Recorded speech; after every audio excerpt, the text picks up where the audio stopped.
Salvador starts in a rural village in South Sudan. It was an ordinary day, and 11-year-old Salvador was at school, like any kid his age. Salva belonged to the Dinka tribe, one of the largest tribes in South Sudan.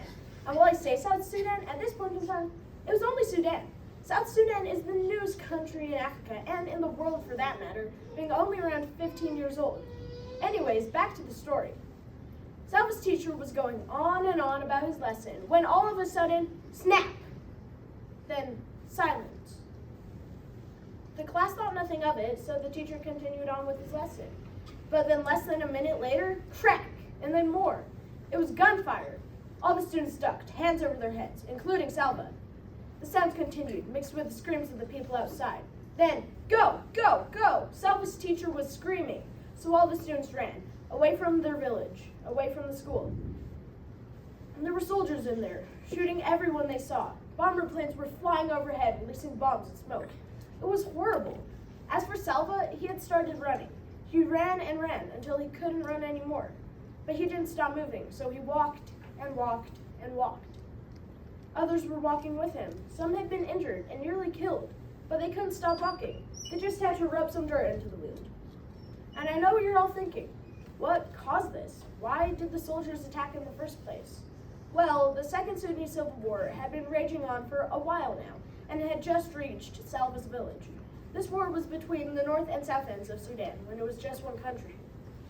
The war was due to religious disagreements, with the north believing in mainly the Muslim religion, and the south being made of mostly Christians.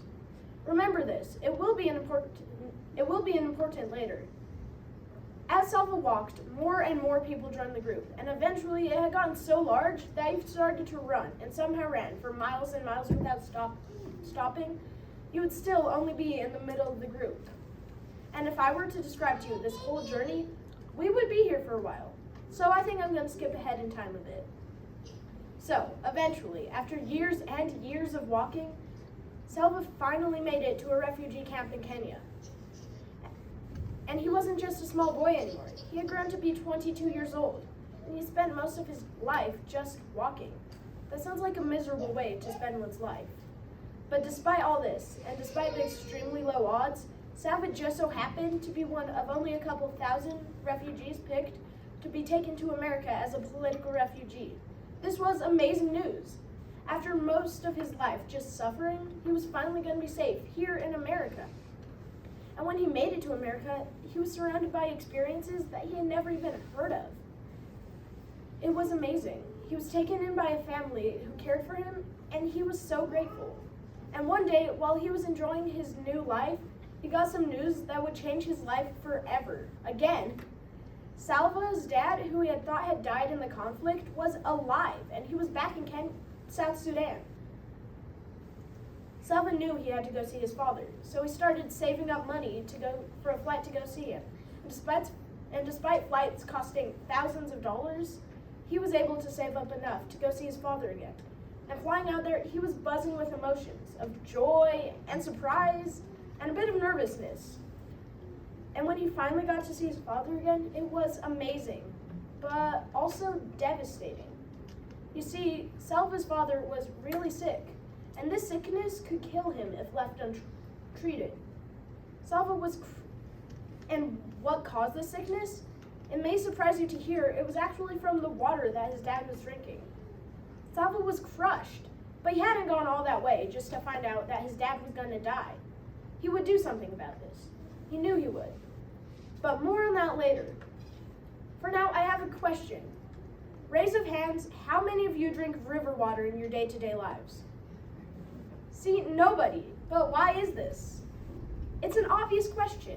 River water's gross, and it's dangerous to drink. Everyone knows that, right? Well, what if I told you some people didn't have a choice? In Africa, young girls from tribes and villages have to walk miles and miles every day to get that very water. And they have to bring back enough for their whole village. That means multiple girls walking multiple miles every single day. But they don't have much of another choice. Rain is very rare and water is extremely sparse. But what if I told you there was a solution? Water for South Sudan is a fundraiser that provides water for Africa. They use a tool called an iron giraffe. And no, not a literal giraffe. This iron giraffe is used to dig wells and find what's known as groundwater. This water is then purified and spat out through a spout for people to drink. And that's the solution. Now girls don't have to walk miles and miles every day to get water.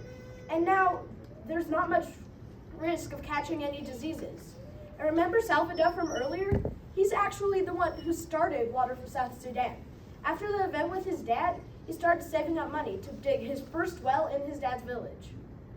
And while it may seem like there isn't much we can do to help, you might be surprised to hear that they actually have a fundraiser for schools to get involved, called the Iron Giraffe Challenge.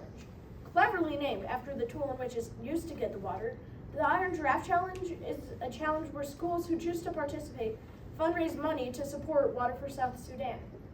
They do this for a chance to win cool prizes such as meeting Salvador himself. And while it may seem like this challenge is probably very far away from us, it's really not. Schools as close as Glenwood Springs participate.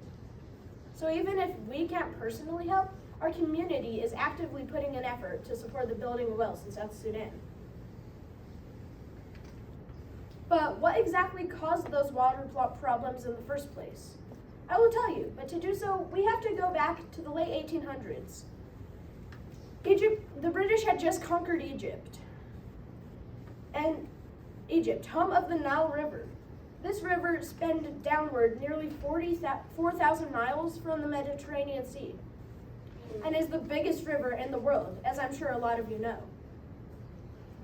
And given its size, many countries wanted to control over it, one of which being France. But with the British controlling the majority of the river in Egypt, the French knew that they would have to go through the British if they wanted the river. So that's what they did. They had an expedition up the river and into Sudan and into Egypt where the British was. And the British was very unprepared. They had difficulty defending themselves. And despite trying multiple different ways, the French kept winning. But the British couldn't let the French get the Nile. So as a last-ditch effort, they organized an expedition of their own, down the river into Sudan, where France was. They sent an army of 25,000 people into Sudan to fight France. And despite France's prior victories, this time they actually lost.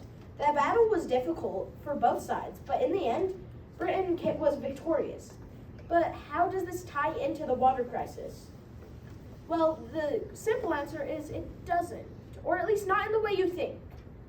You see, there wasn't much of an event that caused the water to be dirty. It just is. So what did the British do? Well, they actually caused the Second Sudanese Civil War, the same one that forced Salvador and all those people out of their homes. When the British ruled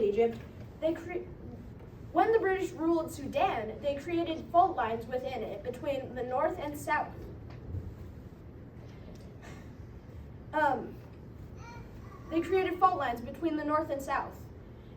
And this caused conflict within it, battles and disagreements.